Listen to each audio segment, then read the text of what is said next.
Habari za muda huu ndugu mfuatiliaji wa chaneli hii. Leo nataka nikuelekeze njia rahisi kabisa ya kurudisha picha zilizofutika, na maanisha photos zilizofutika kwenye simu yako kwa njia ya gallery. Yaani gallery hiyo unaijua. Gallery ni application ambayo huwa inatumika kutunzia picha mbalimbali na video mbalimbali. Sasa leo hii tupo na somo hili tuweze kurudisha picha zilizofutika au ulizifuta wewe kwa makusudi. Sasa labda umezimiss, unataka kuzirudisha, hebu tuende pamoja tuweze kuzirudisha. Moja kwa moja utakuja kwenye hiyo application ya gallery.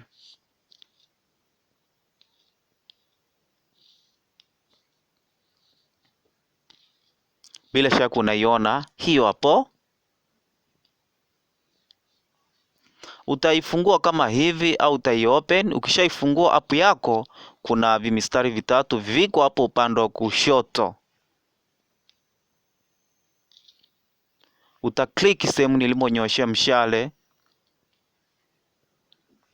namna hii. Bila shaka kuna menu imekuja ya mafaili hapo, kuna folder, photos, video. Sasa utashuka chini hapa, utaklik sehemu hii hapa.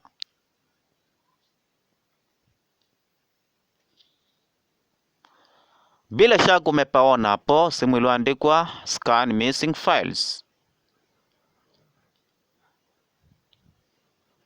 Kama hivi. I say ikishafunguka hapo inakwambia scanning will take few seconds or minutes depending on number of files on your device. Kwa hiyo hapo itachukua muda kidogo, kama mafaili ni mengi itachukua muda mrefu kidogo, kama faili machache itachukua muda kidogo. Kwa hiyo utaklik sehemu hii hapo.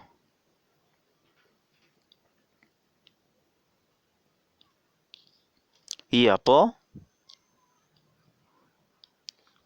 Baada ya kuklik sehemu hii tu chap, inaanza kuskani sasa faili mbalimbali ambazo ziko kwa simu yako, na baadhi ya picha ambazo zilishawahi kufutika zitaanza kurudi kama hivyo. Bila shaka unaona hapo jinsi inavyohesabu hapo. Yaani jinsi inavyohesabu hapo chini ni picha mbalimbali ambazo zilikuwaga zishafutika au nishawahi kuzifuta zinarudi.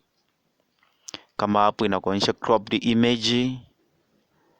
Umeona na kodi za hiyo picha hizo hapo kama jinsi inavyoonekana.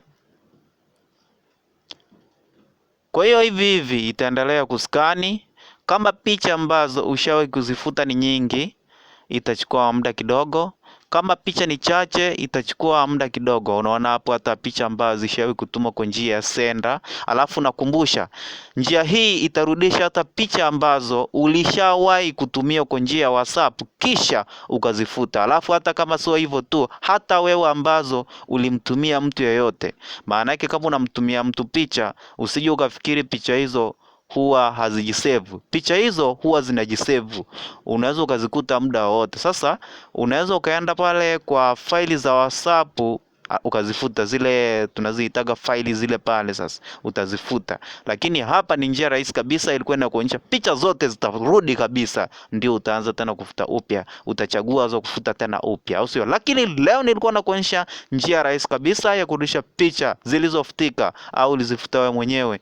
Na hii njia rahisi kabisa tunaitumia kwa application ya gallery. Gallery hiyo ambayo inatumika kutunzia picha na video mbalimbali, na kutakia siku njema.